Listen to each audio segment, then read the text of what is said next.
Muy buenas tardes a todos, a todas.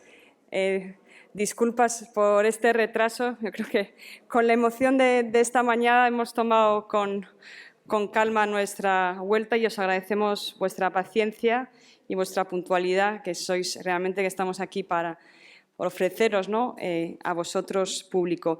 Deciros dos cositas previamente. Como sabéis, nos esperan las últimas dos conferencias, conversaciones, pero las cuales han sufrido modificaciones. Tanto la primera, que nos ofrecerán tanto Germaine Acogny como iba a ser Carme Riera. Carme Riera ha sufrido un accidente, bueno, no grave, pero bueno, que le ha impedido poder viajar con nosotros, y preguntamos, y gracias a su generosidad, a Rosa María Calaf que la sustituyese. Por tanto, esa conversación será en torno a una coreógrafa, una bailarina y a una gran periodista corresponsal que ya nos dio la generosidad de estar con nosotros en la gala y que conversará, por tanto, con Germaine. En cuanto a la segunda y última conferencia que cerrará nuestras Trovadas de 2021, la conversación que iba a tener Nunzio Ordine junto con Julia, pues desgraciadamente Julia ha tenido un problema familiar grave y no podrá estar con nosotros, con lo cual acabaremos escuchando la palabra de Nunzio, que seguro nos cerrará perfectamente estas Trovadas de 2021. Vamos a arrancar con el baile de Germaine Acogny, y antes quería agradecer muchísimo a Aida Colmenero y a Amy Mbey, que ayer nos deleitaron con su performance, con esa interpretación de una pieza en particular, y quisiera darlas a las dos un grandísimo aplauso.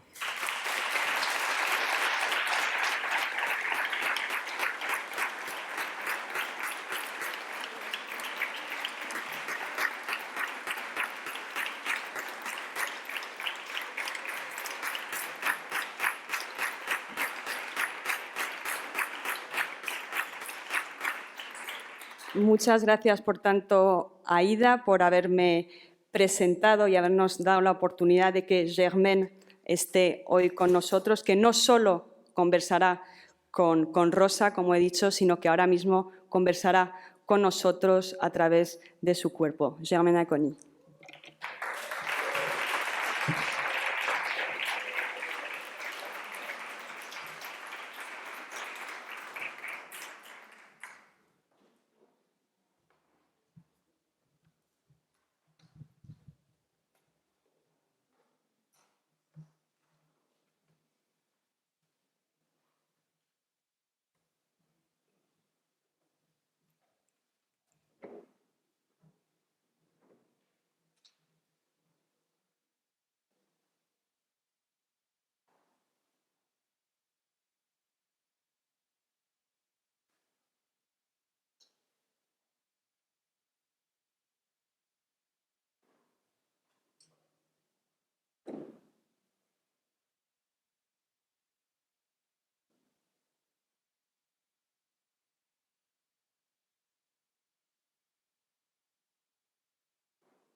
Voilà.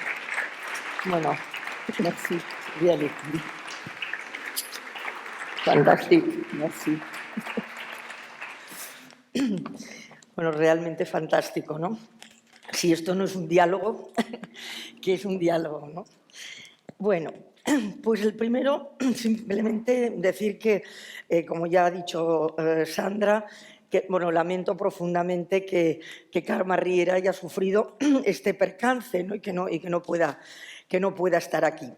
Y bueno, pues que ustedes, lamento muchísimo que hayan venido, pues posiblemente esperando encontrar a Karma y bueno, pues se hayan encontrado conmigo, ¿no? Porque no es lo mismo una gran escritora que una voluntariosa periodista, y no es lo mismo pues una pensadora que una contadora, ¿no? Así que, bueno, un abrazo de fin de ánimo a Karma, por supuesto, y, bueno, pues una sincera disculpa para todos ustedes.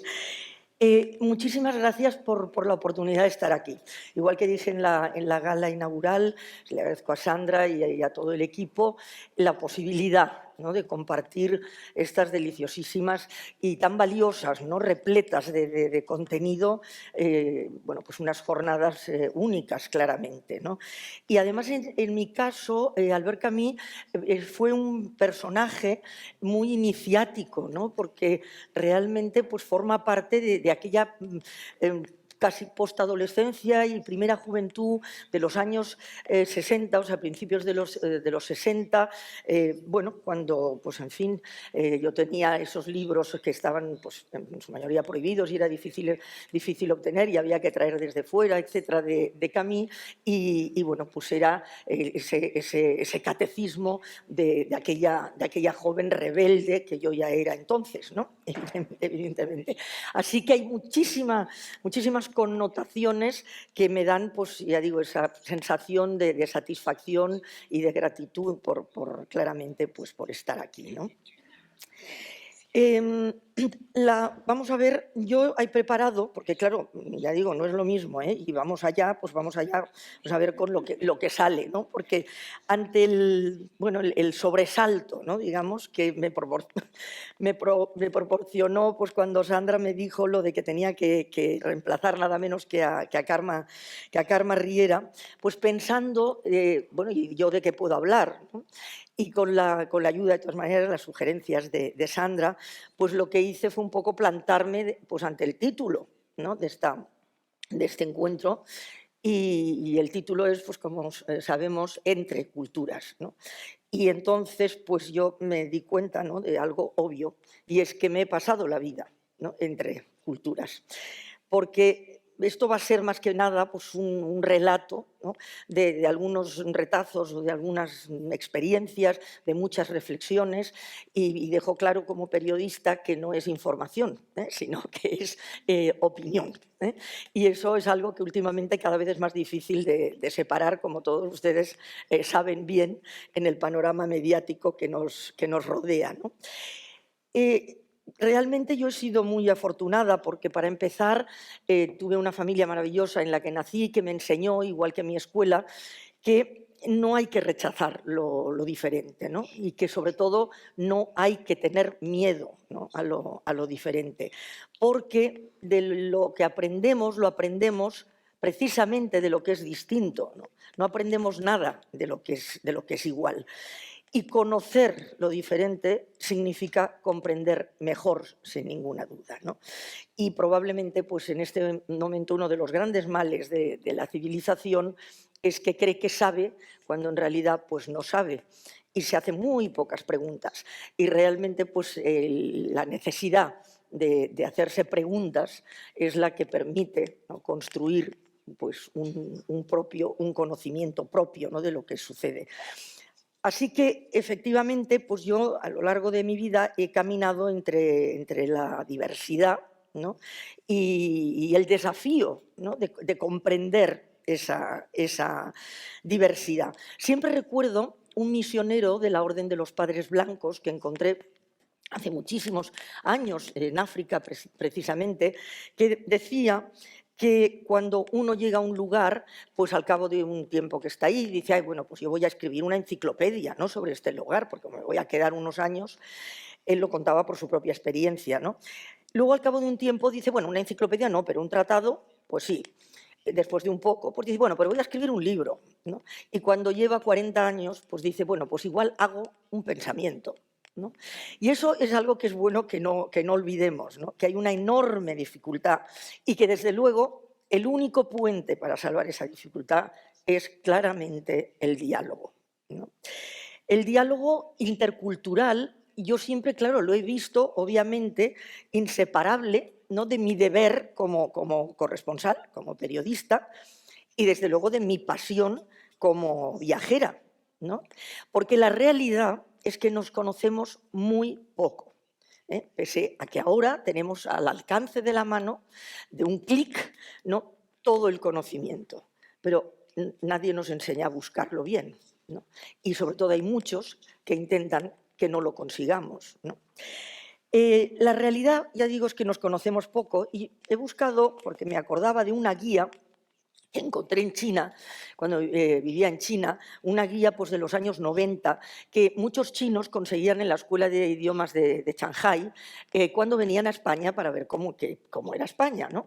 Y entonces, bueno, pues había una serie de descripciones, pues más o menos acertadas, obviamente, en lo geográfico, en fin, la situación. Decían, haciendo mucho énfasis, que solo teníamos un río navegable y era cortísimo, ¿no? Porque, claro, para China, que durante todos siglos y siglos, pues el transporte siempre ha sido fluvial y tienen esos ríos inmensos, ¿no?, pues les parecía eso muy raro. Pero ya, si nos centramos en cómo explicaban, ¿no?, o cómo contaban, ¿no?, la forma de vida, decían, por ejemplo, los españoles trabajan sin apresurarse. Entre la 1 y las 2:30 las calles están llenas de gente que pasea y se detiene 1 o 2 veces para tomar el aperitivo. Incluso los bebés están despiertos hasta las 10 de la noche. Es un hábito pasear y pasar horas en la calle. En España no es de mala educación mirar a los demás, escudriñar cómo visten y con quién van, es un pasatiempo general. Las casas cuentan con persianas y una mesa cubierta con faldón que se llama mesa camilla. Suele haber un canario en una jaula en la ventana de la cocina. Bueno, la verdad que resulta gracioso, ¿no? Porque es cierto, ¿no?, que no va desencaminado, ¿no? Pero sobre todo lo relato porque creo que si nos hacemos la pregunta de qué sabemos nosotros de los chinos, pues probablemente sería lo mismo, que no tienen canario en la cocina. Probablemente sería la conclusión. En este mundo hay, pues, muchísimos mundos, pero todos están en este mundo, ¿no? Y todos somos responsables de lo que en este mundo ocurre, por tanto, ¿no? Por eso es tan importante contarlo, ¿no? Y, bueno, ¿por qué? Pues para hacerlo saber, ¿no? ¿Y para qué más? Pues para propiciar con ese conocimiento la acción, ¿no?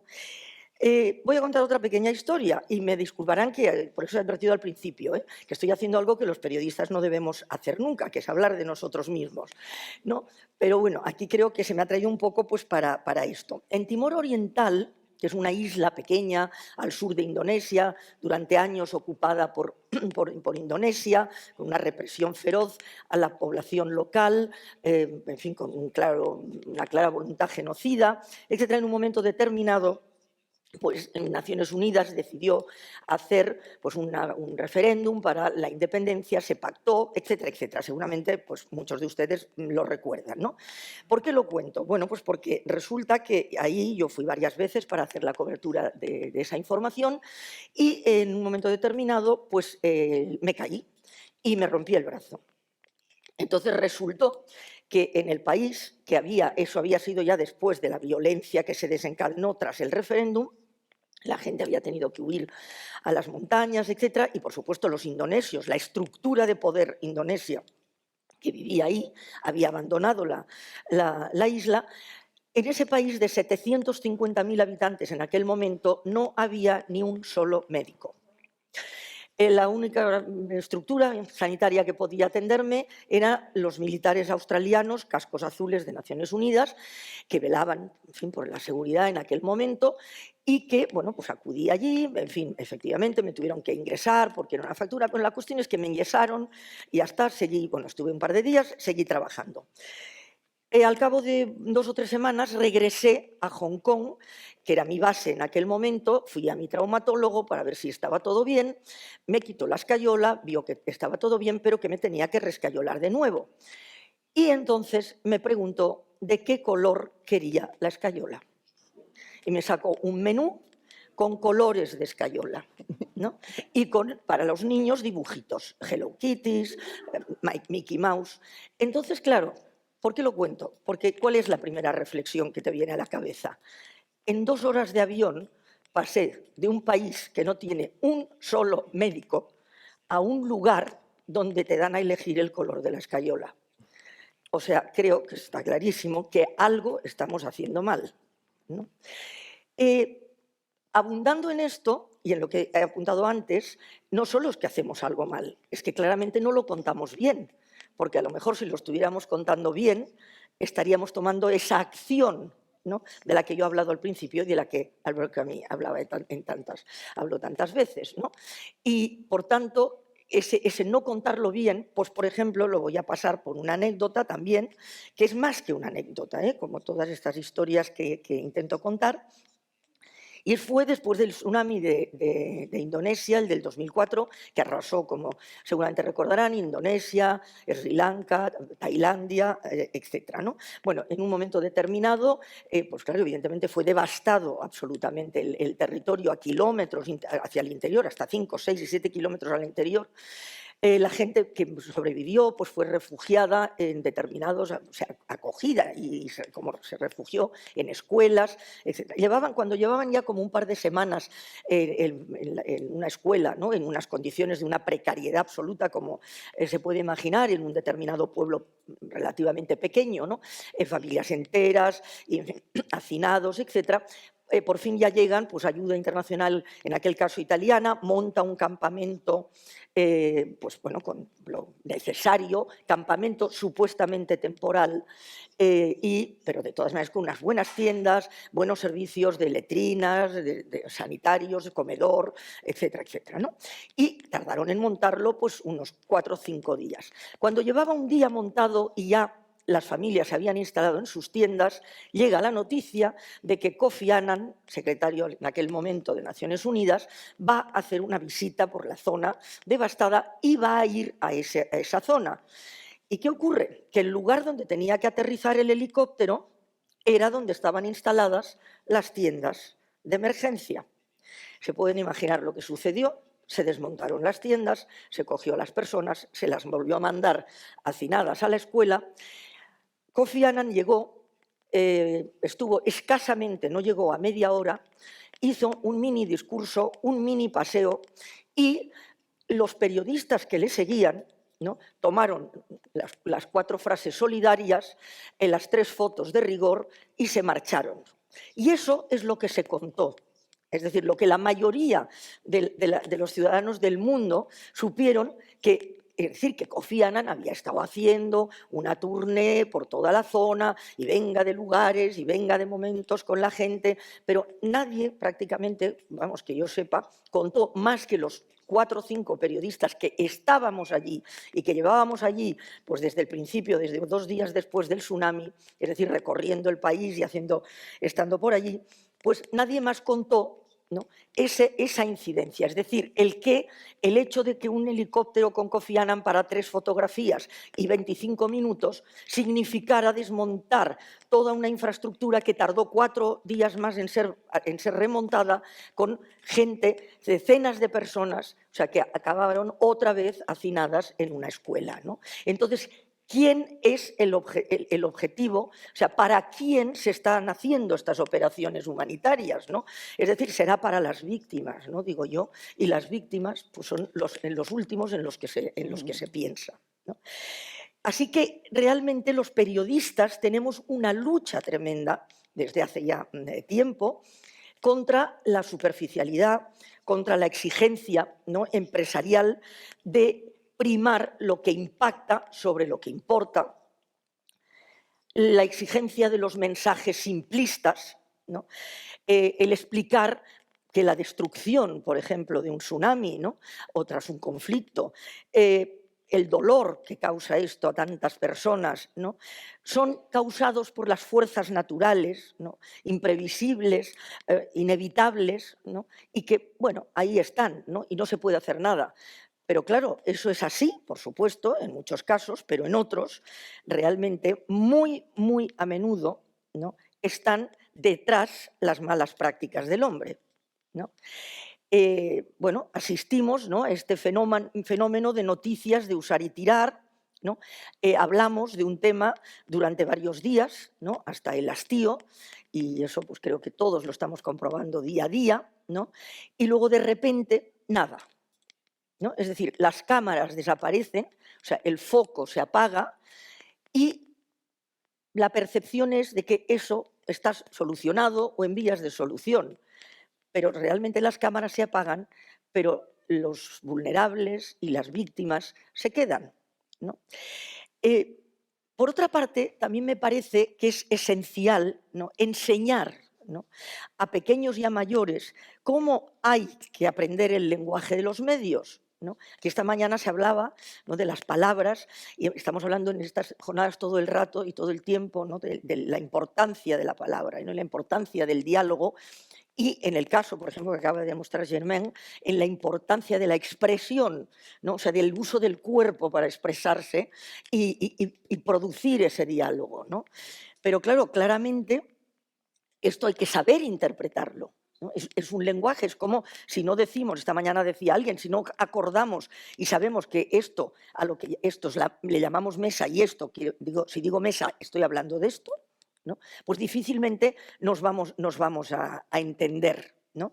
Y entonces hay que enseñar desde siempre, es decir, cuanto más pequeño mejor, pero desde luego también a los adultos ya en este momento, ¿no?, a cómo consumir los medios de comunicación, porque el lenguaje mediático ha cambiado drásticamente. O sea, el que conocíamos ya no existe prácticamente. Entonces tenemos que reaprender, ¿no?, para saber, ¿no?, qué es lo que se nos está diciendo y qué es lo que debemos estar entendiendo, ¿no? Debemos usar la red, por supuesto. Hago muchas cosas en colegios, ¿no?, y para niños les digo, claro que tenéis que usar la red. Es una herramienta magnífica, pero una cosa es usar la red y la otra es caer en la red, ¿no? Es decir, nosotros debemos aprovecharnos de la tecnología, digo, como herramienta, como instrumento de conocimiento, al máximo. Pero desde luego lo que no podemos permitir es que la tecnología se aproveche de nosotros, ¿no?, que es completamente distinto, ¿no? Por tanto, ese conocimiento, ¿no?, de qué quiere decir, qué queremos decir cuando estamos viendo, acercándonos o recibiendo un mensaje, es fundamental. Me voy a permitir aquí otro pequeño ejemplo que también me llamó mucho la atención. Fui a Bután, o sea, posiblemente también, pues a unos les sonará más y a otros menos, es un pequeño reino en el Himalaya que está entre los dos monstruos asiáticos, ¿no?, China y la India. Estuvo cerrado al extranjero pues durante siglos y hace unos muy pocos años, cuando yo fui, hacía concretamente 9 años, pues el rey decidió que tenía que abrirse con mucho cuidado. En fin, no voy a entrar en detalles, luego si hay un coloquio y alguien tiene interés, pues lo comentamos, pero no me quiero alargar en esto. Abrió un poco pues para que se dio cuenta que tenía que incorporarse, ¿no?, a la globalización. Una de las cosas que evidentemente hizo inmediatamente fue crear una televisión, porque no había televisión, obviamente. No había televisión, no había radio, o sea, no había ningún tipo de medio, pero le pareció que lo más eficaz era la televisión. Bueno, llegó la televisión, evidentemente la televisión, los televisores, llegaron muy pocos televisores, prácticamente pues nadie podía tener, imaginemos que es un país que la mayor parte del país no tiene ni siquiera luz, no tiene electricidad, por tanto, pero se instalaron bueno, pues generadores, etcétera, se llevaron televisores a los distintos pueblos. Los que aquí pues, tengan una cierta edad recordarán lo que eran los teleclubs en España cuando empezó la televisión, ¿no? Y entonces el pueblo entero iba al teleclub. En África es perfectamente habitual, ¿no?, ese tipo de circunstancias en determinados lugares, ¿no? Por supuesto, no en todas partes. Bueno, pues allí ocurrió lo mismo. ¿Dónde decidieron colocar el televisor? Decidieron colocarlo, hacer como un pequeño anexo, en la casa del maestro. Aquellos que tenían algo más de poder adquisitivo, pues se compraron su propio televisor, pero eran, insisto, muy pocos. Pero todo el mundo iba a ver la televisión, ¿no? ¿Qué ocurrió? Pues que lo primero que tuvieron que hacer es explicarles, primero a los maestros y después los maestros a todo el mundo, la diferencia entre la realidad y la ficción. Porque eran incapaces de saber dónde empezaba una y terminaba otra. Es decir, cuando veían, pues sobre todo eran series sobre todo de la India, porque culturalmente son posiblemente los más cercanos, series de la India, creían que cuando a un actor le disparaban, se moría y le mataban, ¿no? Entonces le explicaban, no, esto es un teatro, ¿no? Y esto es como cuando vosotros en vuestras prácticas rituales simuláis, ¿no?, la violencia. Vale, muy bien. Entonces le llegaba una información y llegaba un informativo, un telediario, y entonces veían un conflicto en alguna parte y entonces decían, bueno, pero esto no se mueren, ¿no? Bueno, qué curioso, ¿verdad? Dices, uy, pues fíjate. Bueno, pues fíjate, eso es lo que exactamente quiero extrapolar a lo que nos ocurre, ¿no?, a los que sí creemos que sabemos lo que es ficción y realidad. Porque si nos ponemos a pensar todos, y es un poco lo único que pretendo con mi intervención esta tarde, es de ir soltando unas pinceladas, ¿no?, o sea, unas pequeñas píldoras, ¿no?, para pensar después, pues si pensamos, somos capaces, cada vez lo somos menos, creo, no más, de nosotros, en nuestro entorno tan absolutamente enseñado, ¿no?, y acostumbrado a la tecnología, a la televisión y todo esto, ¿somos realmente capaces de distinguir siempre lo que es ficción de lo que es realidad? ¿Somos capaces de distinguir la mentira de la verdad? Bueno, pues creo que la respuesta mejor que cada uno se la dé a sí mismo, ¿no? Bien, bueno, pues eso es, con eso quiero entrar ya más directamente en el tema del periodismo, ¿no? Y lo primero que quiero decir es que Albert Camus decía, ¿no?, la prensa puede ser buena o mala, ¿no?, pero lo que es seguro es que sin libertad solo puede ser mala, ¿no? Entonces, para el periodismo es esencial que defendamos con uñas y dientes, ¿no?, la libertad, o sea, la libertad de expresión. Y la mayoría de nosotros, todos, seguro, nos sorprendemos porque decimos, siglo XXI, 2021, ¿cómo es posible que tengamos que hablar de la libertad, de defender la libertad de expresión? Bueno, yo jamás pensé, por supuesto, cuando peleábamos por ella en este país en los años 60, ¿no?, en la universidad, etcétera, que en el 2021 tendría que estar volviendo a hablar de la defensa de la libertad, de la protección de la libertad de expresión, como no pensaba que tendría que seguir peleando por la igualdad, ¿no? Pero aquí estamos.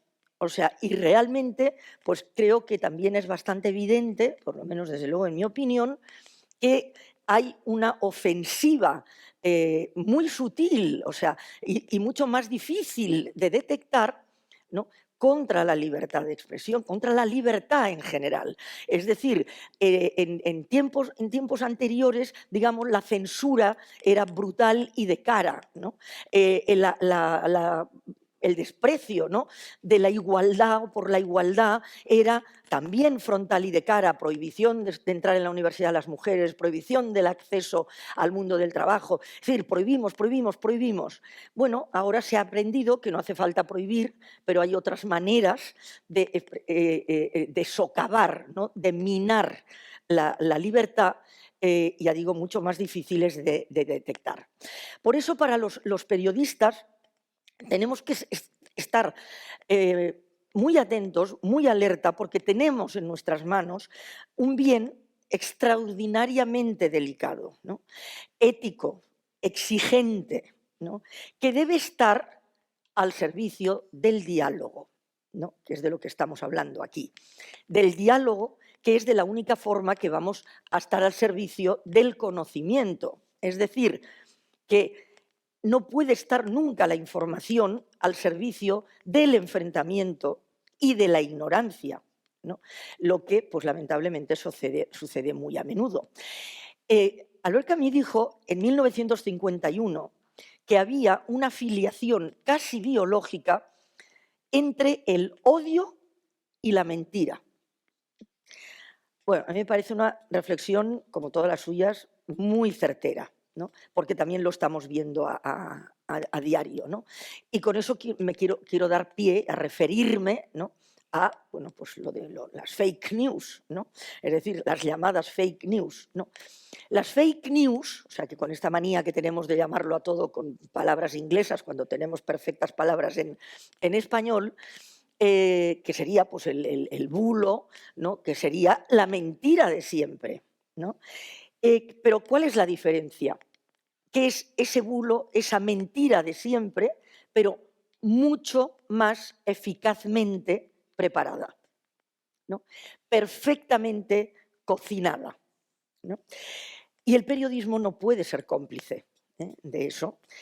Sin embargo, cada vez más estamos viviendo en un panorama de noticias que nos mienten, de silencios que nos engañan, ¿no?, y de un tremendo ruido mediático que nos distrae, ¿no? Y las fuerzas del diálogo, ¿no?, deben actuar contra las ideologías de poder, ¿no?, y necesitan precisamente del periodismo, ¿no?, en el soporte que sea, no importa, convencional, radio, prensa, televisión o digital, ¿no?, fundamentalmente digital también en este momento, ¿no?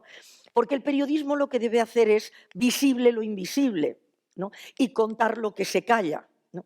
Porque aquello que algunos no quieren que se vea y no quieren que se diga, casi nunca, alguna vez sí, pero casi nunca es en beneficio del bien común, ¿no?, sino en beneficio de unos intereses particulares.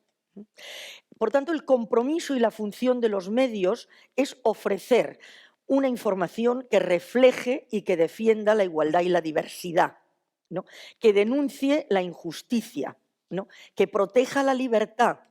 Es decir, todo seguro que os ha saltado, ¿no?, la alerta, los valores camusianos, ¿no?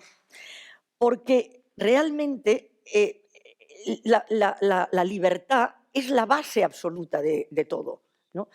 Si perdemos la libertad, vamos a perder la justicia. Y sin justicia, que es el gran mal del mundo en este momento, ¿no?, la injusticia, pues si perdemos la justicia, perdemos, o sea, toda posibilidad, ¿no? Por tanto, eso requiere una información sin prejuicios, sin estereotipos, independiente, veraz. Y bueno, si la pregunta que nos hacemos cada uno de nosotros es si ahora es así, pues me parece que en general no. Hablo, por supuesto, de tendencias, ¿no? Y por supuesto no en todas partes es igual, es en mayor o menor medida, pero realmente esta es la realidad. Y hay dos cosas únicamente que quiero puntualizar, porque ya vamos. No es que antes la práctica periodística informativa fuera perfecta, ¿no? En absoluto, no, ¿no? Lo que ocurre es que la mala práctica en este momento se amplía, ¿no?, se difunde y se hace mejor. O sea que se hace mejor lo que no hay que hacer. En la actualidad, obviamente, hay una excelente práctica informativa. Hay muchísimos medios, sobre todo digitales, insisto, pero también, por supuesto, convencionales, muchos periodistas esforzándose, ¿no? Pero ¿qué ocurre? Que hay que saber buscarla, porque también hay muchas fuerzas que están interesados e invirtiendo mucho en ocultarla. Por eso decía antes lo de la alfabetización mediática, ¿no?, de aprender a utilizar los medios, ¿no? Bueno, nadie nace enseñado, ¿no? todo lo tenemos que aprender, y la manera de aprender es la educación, ¿no?, que es el pilar fundamental, y la información. Es decir, sin ambos pilares la libertad se tambalea, ¿no? Y por eso son tan temidos tanto la educación como la información por las dictaduras y por los totalitarismos, ¿no? Sean políticos, sean religiosos, sean económicos. Es decir, que el cercenar la libertad viene por distintas partes, ¿no? Por tanto, digamos que el mundo hoy puede beneficiarse de la tecnología porque efectivamente proporciona la posibilidad de múltiples y veloces canales de comunicación, ¿no? Pero, sin embargo, esa herramienta es eso, un instrumento que, si se usa bien, será en positivo. Si se usa mal, será en negativo. Es decir, puede ser un instrumento para el conocimiento, para el acercamiento a lo diferente, ¿no?, y a lo distinto, o puede ser un instrumento para el desconocimiento, para la mentira y para el error, ¿no? Y los medios son muy selectivos a la hora de invertir tiempo y dinero, ¿no? Y entonces cada vez más, y esta mañana se ha mencionado, ¿no?, estamos enfocados a todo aquello que tiene un precio, pero nos olvidamos cada vez más de todo aquello que tiene valor, ¿no? Y esa es otra de las misiones del periodismo, ¿no?, de no permitir que eso ocurra y que eso se olvide, ¿no? Bueno, un cincel, para resumir esta idea, puede esculpir el David de Miguel Ángel, ¿no?, pero también puede esculpir un monumento a Hitler, ¿no? Y cada uno de nosotros, ¿no?, puede decidir cuál de los dos quiere admirar, ¿no? Pero claramente tiene que poder decidir en base al conocimiento, ¿no? Los medios no pueden producir ignorancia social. Y Albert Camus decía, el mal que hay en el mundo viene de la ignorancia, ¿no? Las buenas intenciones pueden hacer tanto daño como la malicia si carecen de entendimiento, ¿no? Por tanto, es esencial escapar de la infotoxicación, del infoentretenimiento y abandonar, como decía antes, la superficialidad, deshacerse del etnocentrismo, ¿no? Porque luego sí que quiero hablar con Germaine, bueno, que ella nos hable, ¿no?, de la dificultad de diálogo con África, donde hemos tenido una relación de siglos, pero sin embargo, qué mal dialogamos, ¿no? O sea, y qué mal entendemos, ¿no? O sea, África. Yo es que adoro África y he viajado mucho, mucho por allí. Kapuscinski decía que el periodista es el primer responsable de la comprensión de lo diferente, ¿no? Es el intermediario principal entre realidades y gentes que se desconocen entre sí, ¿no? Y sin embargo, cada vez al periodista pues, le resulta más difícil, ¿no?, cumplir con este objetivo, porque cada vez, ¿no?, se nos hace que la voz sea más débil, que participemos menos en el diseño de la información, ¿no?, porque evidentemente, ¿no?, esas fuerzas que yo decía antes que quieren que no se vea y no se oiga, pues les resultamos muy molestos. Y nuestra relación en las sociedades de hoy con la realidad nunca ha estado tan sistemáticamente mediatizada como ahora, ¿no? Las redes han abolido las distancias completamente, pero no han abolido las diferencias, ¿no? Podían haberlo hecho, pero no lo han hecho, ¿no? Exacerban las identidades, ¿no?, y desprecian el conocimiento. Y cuando estamos anteponiendo, ¿no?, lo que nos separa a lo que nos une, lo que nos separa y lo que nos une al otro, ¿no?, siempre lo que estamos directamente es propiciando el enfrentamiento, no el diálogo. Y tenemos ejemplos, solo tenemos el más cercano y reciente, miremos a los Balcanes, lo que ocurrió en los Balcanes. Así que, bueno, pues en esas estamos. Termino y quería decir que, bueno, Camus hablaba, y se mencionaba esta mañana, de cómo temía, ¿no?, de la amenaza, del peligro, de la desintegración, ¿no? Y se refería y mencionaba el invento de la bomba atómica, ¿no?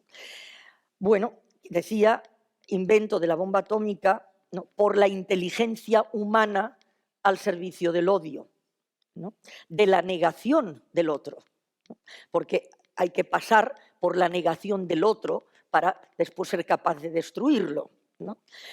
Bien, hay ahora otro invento de la inteligencia humana que hemos llamado inteligencia artificial, ¿no?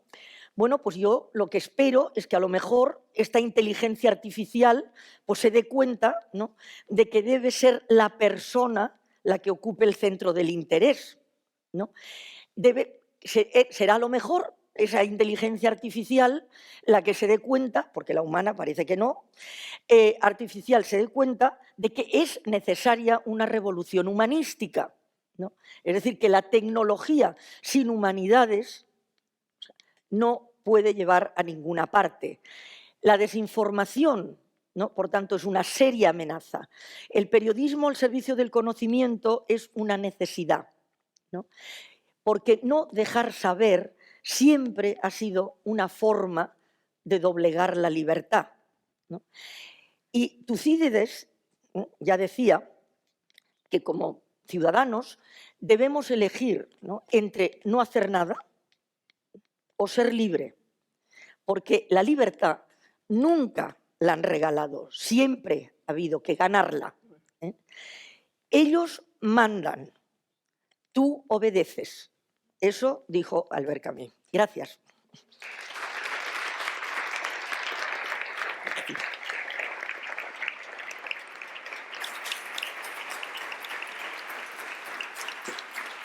Thank you. Yes.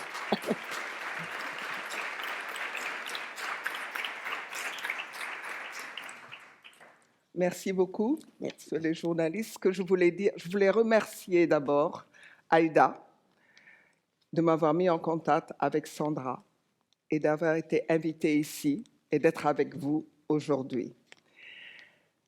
Quand j'ai reçu cette invitation et que j'ai vu le texte, le dialogue des civilisations, le dialogue des cultures, je n'ai pas beaucoup lu Camus.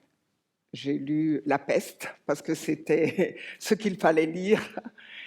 Mais quand je suis arrivée ici, j'ai écouté chaque personne qui en parlait de Camus. J'ai écouté, j'ai beaucoup appris. Et pour moi, c'est vraiment cette coïncidence, ce dialogue des écrivains, Senghor pour moi, Camus et Senghor, ben, c'est la même chose. C'est la même pensée, c'est le dialogue, c'est l'échange. Et j'ai toujours l'habitude de comparer, quand j'apprends quelque chose, de voir les similitudes. Toutes les personnes qui sont passées, Maria, c'est une danseuse, c'est normal, elle parle de la danse, elle parle du corps, elle a dit que tout le monde peut danser, et c'est vrai, nous allons le prouver tout à l'heure.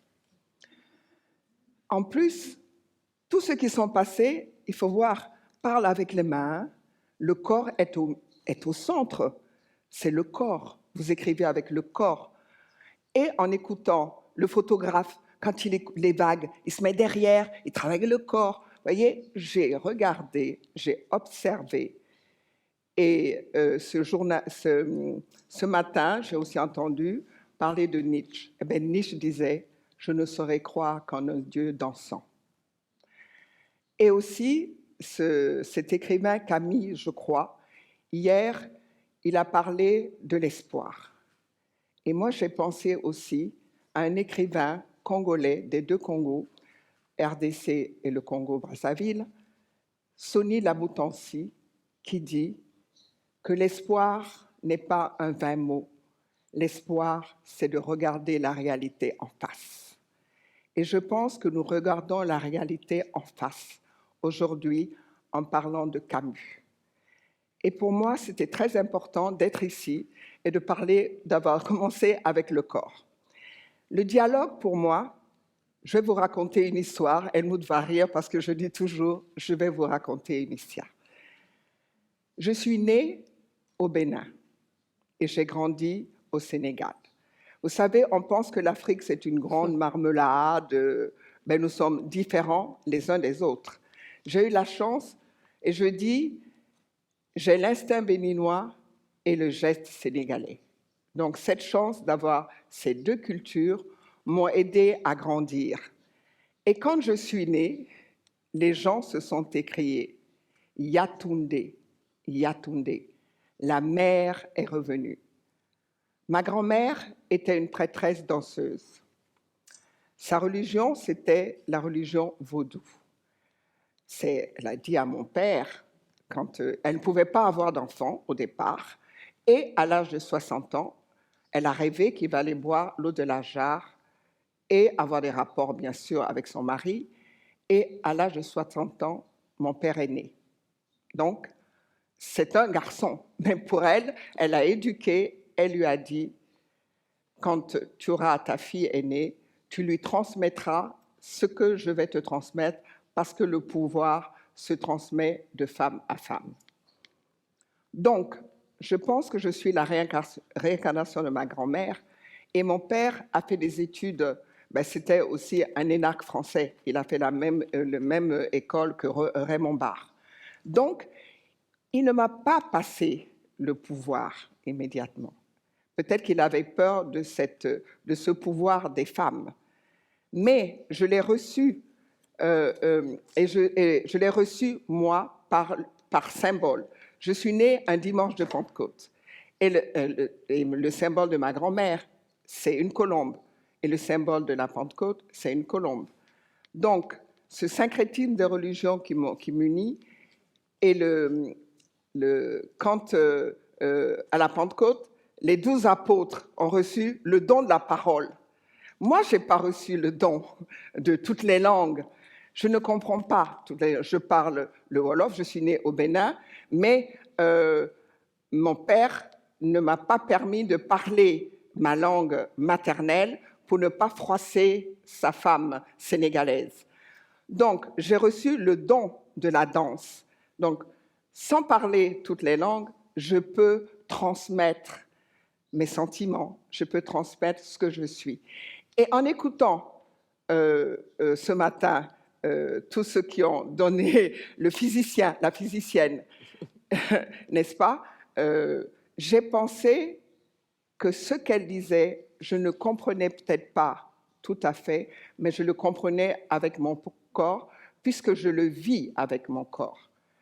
Et en parlant aussi de ce corps important, le président Senghor, vous connaissez le président Senghor, c'est le premier président de la République du Sénégal, un poète aussi, un écrivain, et le premier académicien noir, n'est-ce pas? Pour lui, il voulait faire du Sénégal la Grèce de l'Afrique. Il y avait la littérature, il y avait les arts plastiques, il y avait tout ce qui... Bien sûr, la danse existait, mais sous la forme traditionnelle. Et lui, il voulait une danse moderne. Et il a cherché, et j'ai eu la chance de rencontrer Roger Garaudy, qui revenait des États-Unis. Et moi, j'ai fait mes études à l'école Simon-Siegel à Paris, où là, j'avais rencontré mademoiselle Marguerite Lamotte, qui était un professeur de danse classique, moderne, etc. Et dans cette école, j'ai rencontré plusieurs professeurs qui m'ont appris. J'ai rencontré un professeur de danse classique absolument incroyable qui me disait que j'avais les pieds plats. Que j'avais les pieds plats. Un gros derrière. Et bon, je me suis dit, bon, écoutez, j'étais obligée, n'est-ce pas, d'apprendre la danse classique, d'apprendre la danse moderne. Et justement, grâce à elle, à cette confrontation de dialogue entre la danse classique et ce que je suis arrivée à me découvrir moi-même. Et à travers le travail, un jour, pendant le cours, elle me dit « grand plié ». je connais le grand plié. Bon, maintenant, Aïda, tu veux te lever un petit peu? Tu pourras me faire le grand plié classique parce que j'ai mal au genou. Alors, oui, le grand plié. Voilà, vas-y, le grand plié. Voilà, ça, le grand plié normal, n'est-ce pas? Le grand plié. Maintenant, je ne peux pas faire le grand plié, je vais faire le demi-plié. Et là, j'ai pensé à ma colonne vertébrale, maintenant que dans ma technique, je nomme le serpent de vie ou l'arbre de vie, parce que de là découlent tous les mouvements, n'est-ce pas? Et donc, j'ai fait ha, ha, ha, ha, ha, ha, ha, ha, ha, ha. Ça a été... Elle m'a regardée. Et là, c'est là que j'ai commencé à réfléchir en disant que je n'avais peut-être pas le même corps que les autres, mais ce qui était en moi était pareil. Nous avons quand même 2 pieds. Nous avons 2 pieds, un derrière, un buste et une tête. Donc, le président Senghor, voulant faire du Sénégal la Grèce de l'Afrique, a découvert qui j'étais et il m'a demandé de montrer mon travail. Donc, j'avais une petite école de danse avec des amateurs. Il y avait les Européens bourgeois qui venaient, ou les femmes sénégalaises ou libanaises qui venaient. Donc, avec mes petites danseuses, je lui montre le travail. Il me dit, bon, oui, mais moi, je ne suis pas connaisseur. Je voudrais vous présenter à Maurice Béjart, qui est un ami et qui pourra mieux juger de votre travail. Donc, le président Senghor a été invité par le roi Baudouin à Bruxelles. Il me met dans ses bagages. Et en arrivant à Moudra, Bruxelles, parce que c'est là que Maurice Béjart avait son école de danse, de formation de danseurs, où un danseur devait être aussi interprète, musicien, ainsi de suite, et jouer avec tous les instruments de son corps. Et quand j'ai donné le cours à Moudra, je crois que Maurice Béjart a été impressionné, et il en a parlé au président Senghor, qui m'a fait des tas de compliments, mais j'ai dit, mais Maurice Béjart devait dire à moi-même, le dialogue, que ce qui était bien ou pas. Le lendemain, je suis allée le voir et j'ai dit, s'il baisse les yeux, je vais gagner. Alors, je suis arrivée, je lui ai dit, mais voilà, qu'est-ce que vous pensez de mon travail? Et nous avons commencé à dialoguer, et il a baissé les yeux. Je dis, waouh, j'ai gagné. Mais Maurice Béjart, c'est un homme timide. On a l'impression qu'il est très fort, mais très timide. Et il a été invité au Kenya pour une conférence, et on lui a demandé d'ouvrir un Moudra en Afrique. Et il a dit, parce qu'on lui avait demandé d'aller aussi en Inde, le Maroc lui avait demandé, il a dit, je vais aller au Sénégal, parce qu'il y a mon ami, le président Senghor, et Germaine Acogny, qui a commencé une nouvelle danse, quelque chose de nouveau.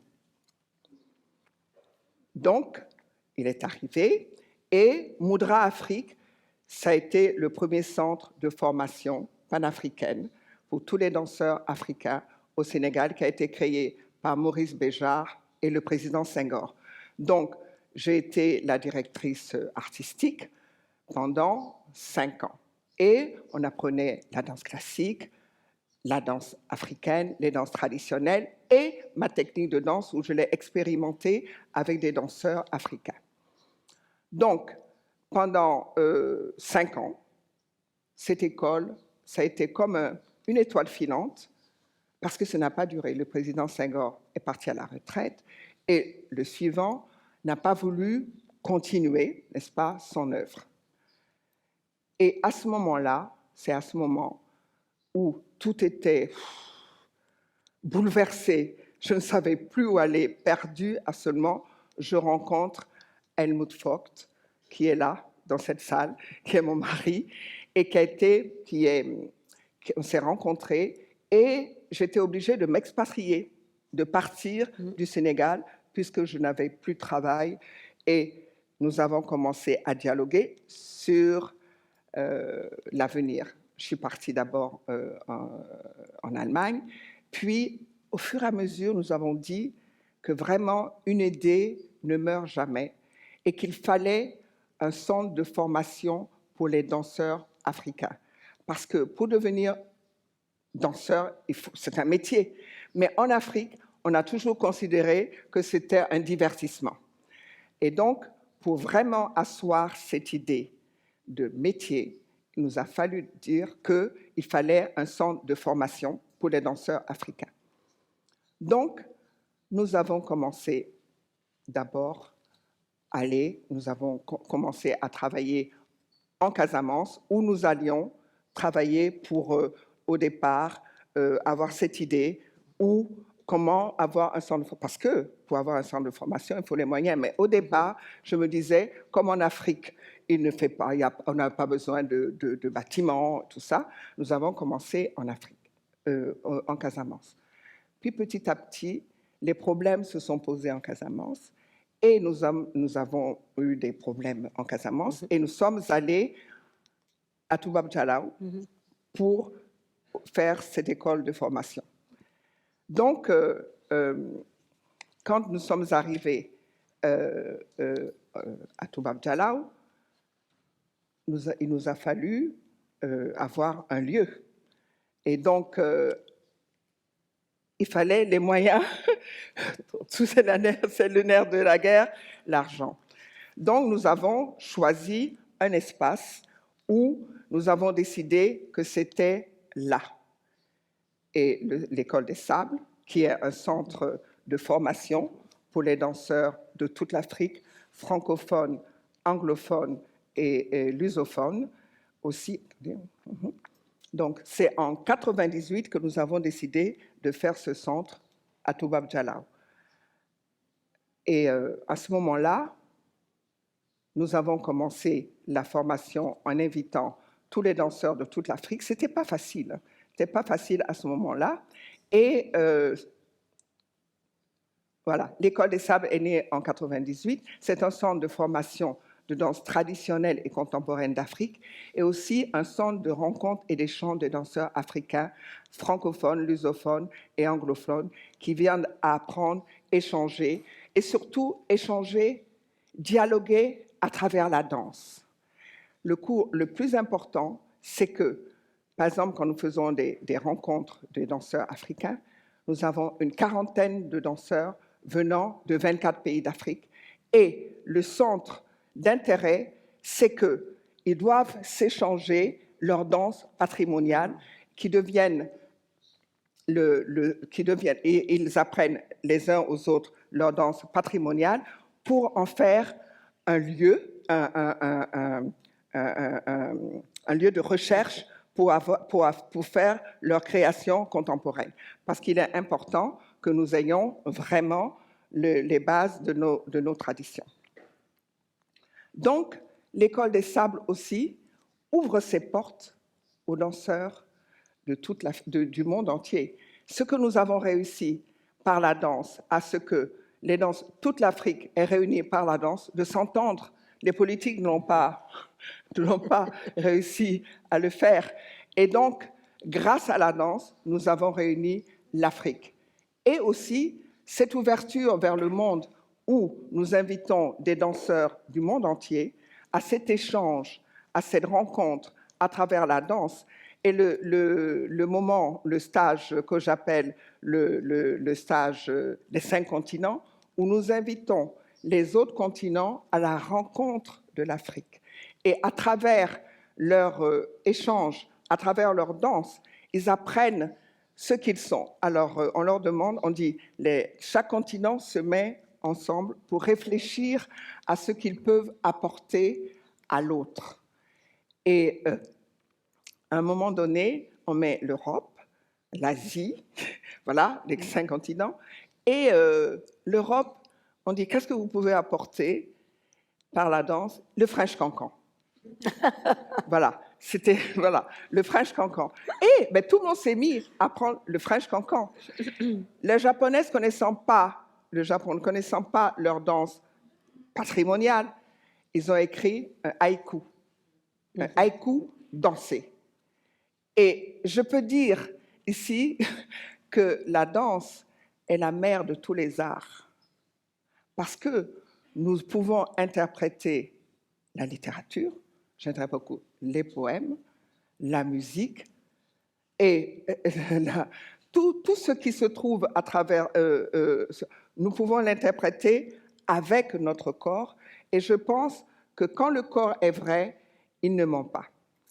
Et ma technique de danse, j'en reviens, j'ai invité plusieurs nationalités, dont Aïda, qui est ici, une quinzaine de jeunes femmes et d'hommes, à qui, à l'École des Sables, sur 3 ans, nous avons transmis la technique de danse africaine Germaine Acogny. Donc, cette technique, c'est vraiment un dialogue avec soi-même, avec la nature, avec le cosmos.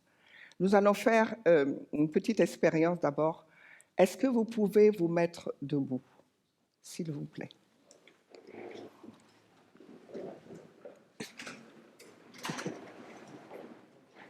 Après, je reviendrai.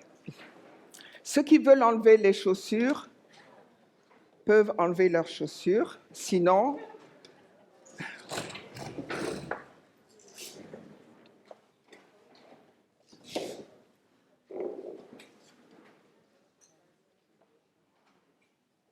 bien. Touchez ici.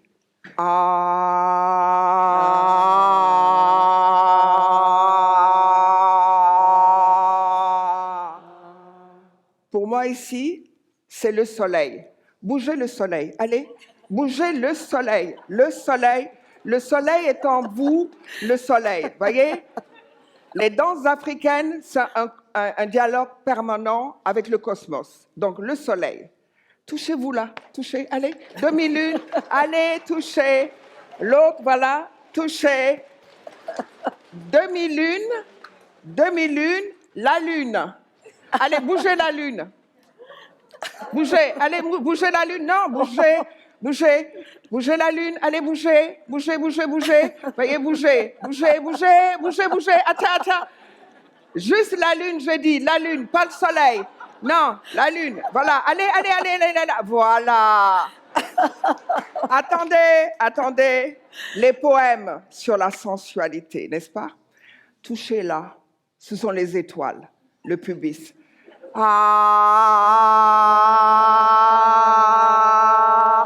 Et tout cela bouge en vous, vous avez un cosmos en vous. Et maintenant, voyez, l'arrêt du pied, faites ceci, tac, allez,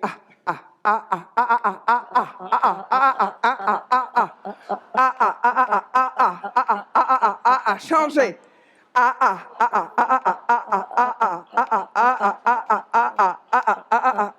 Maintenant, avec le talon, ici, allez, bougez,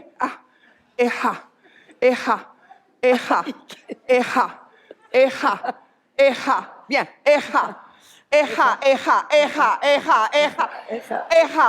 changez, c'est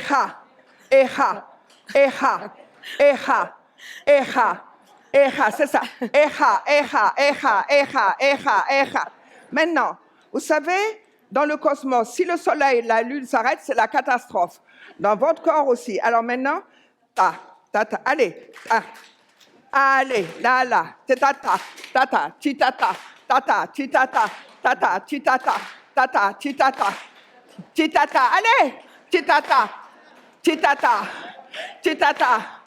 titata, allez, bougez là, titata, allez, pas de blocage, titata, c'est bien, titata, le talon maintenant, titata,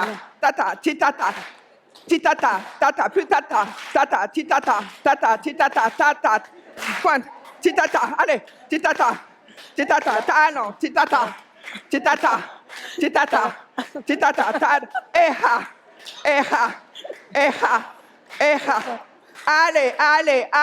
allez, écrasez le Covid, écrasez le Covid, écrasez le Covid, écrasez. Merci.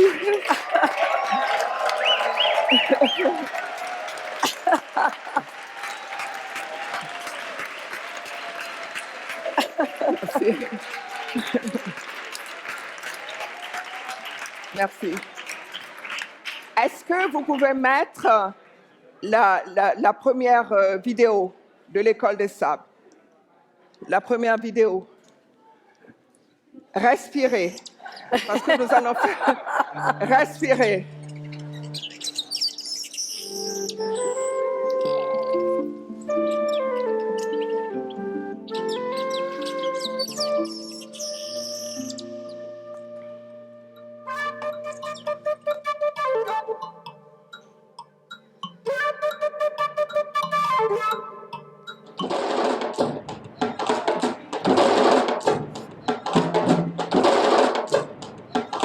Après, j'ai travaillé ma technique sur mon corps. Tout a été fait sur mon corps. Mais il faut adapter à votre corps.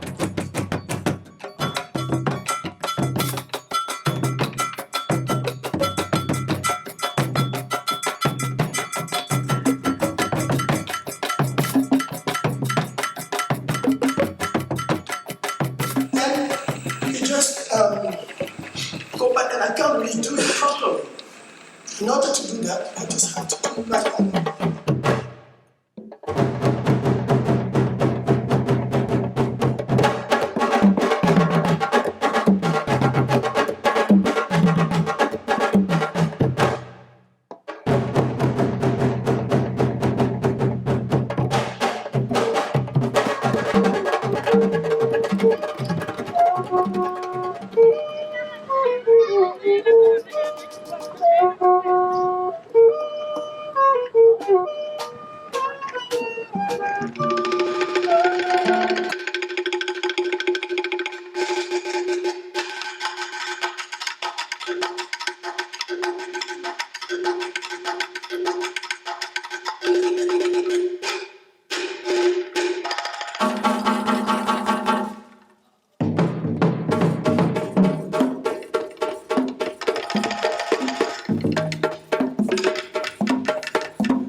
C'est incroyable la force que ça a. Ouais. Merci.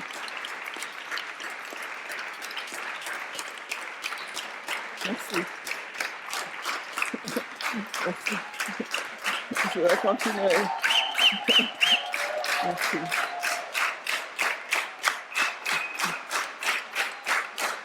Merci.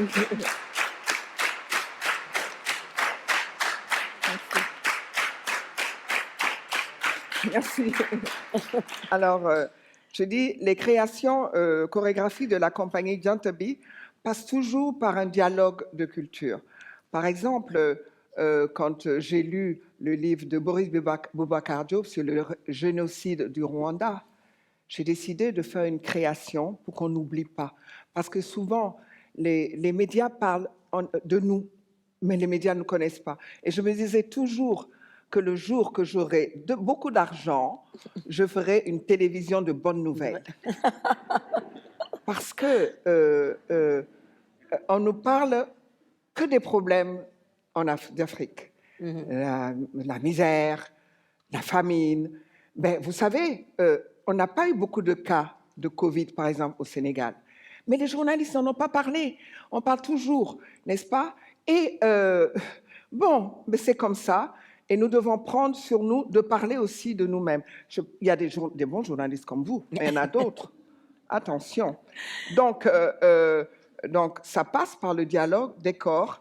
Et nous avons, donc, à travers ce livre, Dès que j'ai lu ce livre, je me suis dit, je vais travailler avec un japonais, le Buto.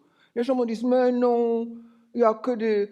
C'est pas possible, l'Afrique et le Japon. Mais je dis, le Buto, c'est transformation. Les danses africaines aussi, c'est transformation. Par exemple, avant d'aller à la chasse, nos ancêtres, ils prenaient l'énergie du lion pour s'induire, pour vraiment être dans l'animal, pour aller l'attaquer. Donc, le Buto, danse africaine, il y a une rencontre extraordinaire et nous avons fait un spectacle qui a eu le BC Award avec Fagala, avec Kota Yamazaki, où les danses africaines, à travers la technique Germaine Acogny, rencontraient le Buto. Mais le Buto, vous savez, dans les danses traditionnelles, nous, c'est le parallèle en Afrique. Le Buto, c'est comme ça, un peu à l'intérieur. Donc, on avait à peu près, on avait eu beaucoup de rencontres de sensibilité. Et aussi, j'ai travaillé dans une autre création avec Jaolé Zolar, une afro-américaine. On a l'impression qu'on est noir, et bien qu'on a les mêmes habitudes, mais non. La couleur, par exemple, moi je me sens très proche de Helmut, ou voilà, peut-être plus proche de Helmut que d'un Gabonais. Parce que ben voilà, nous sommes rencontrés, c'est pas la couleur de peau qui compte, c'est la culture, comment on se sent, n'est-ce pas?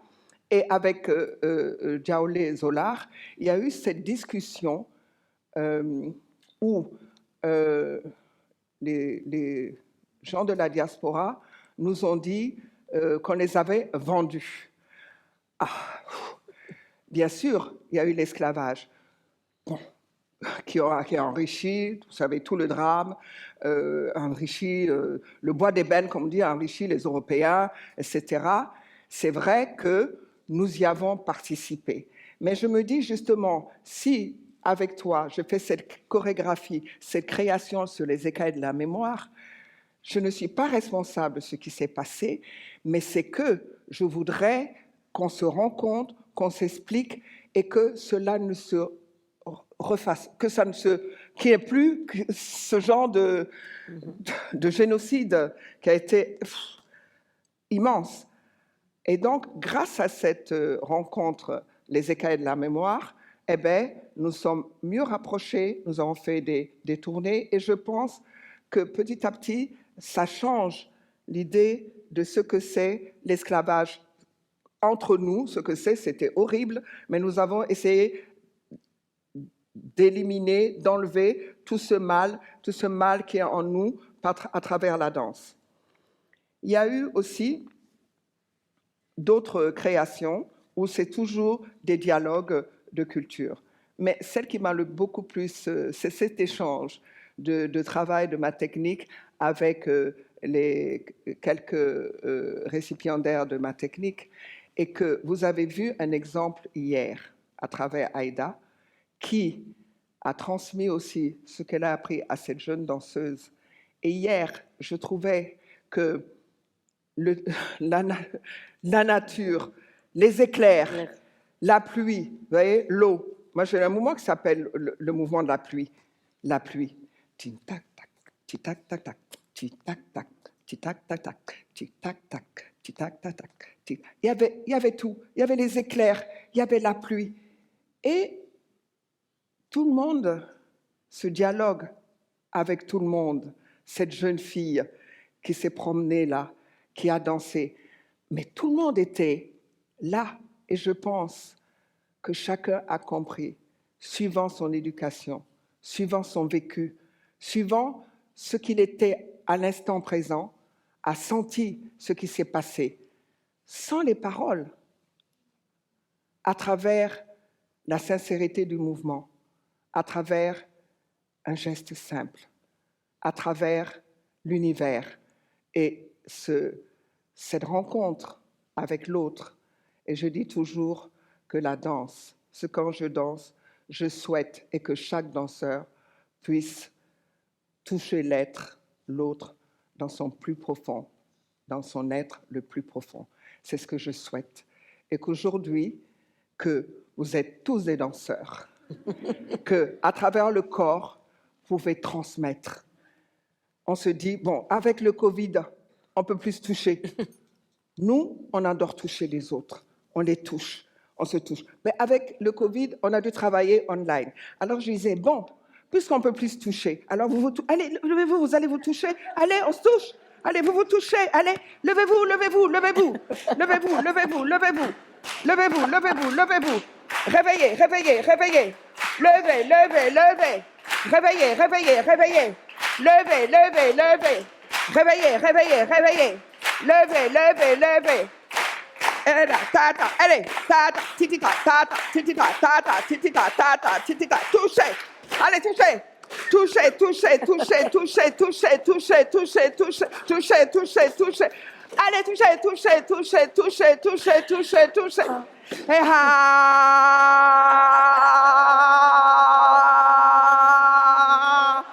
merci. Je vous remercie.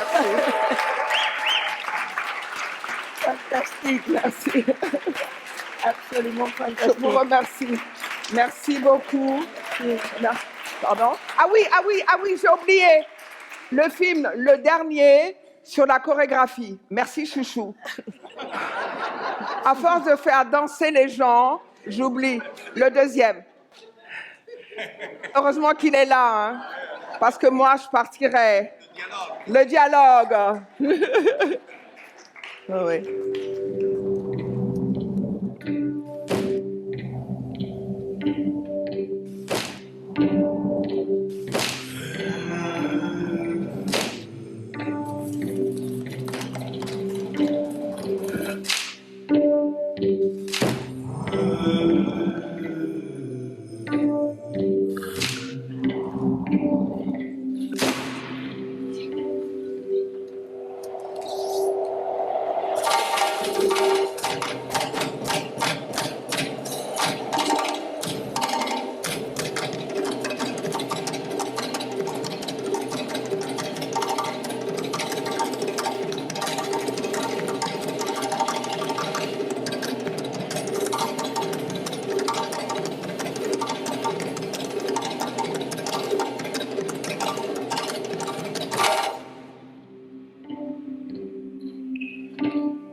Voilà.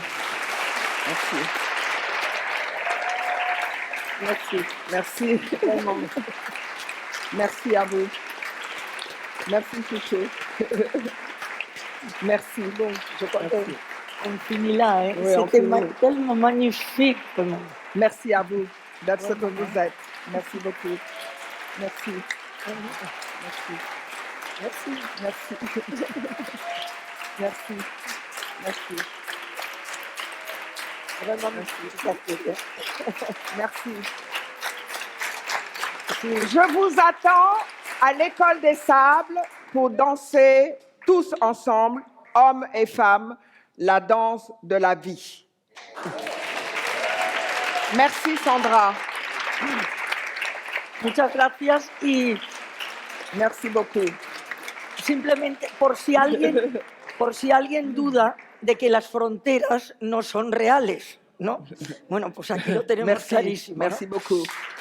Merci. Au revoir. Merci.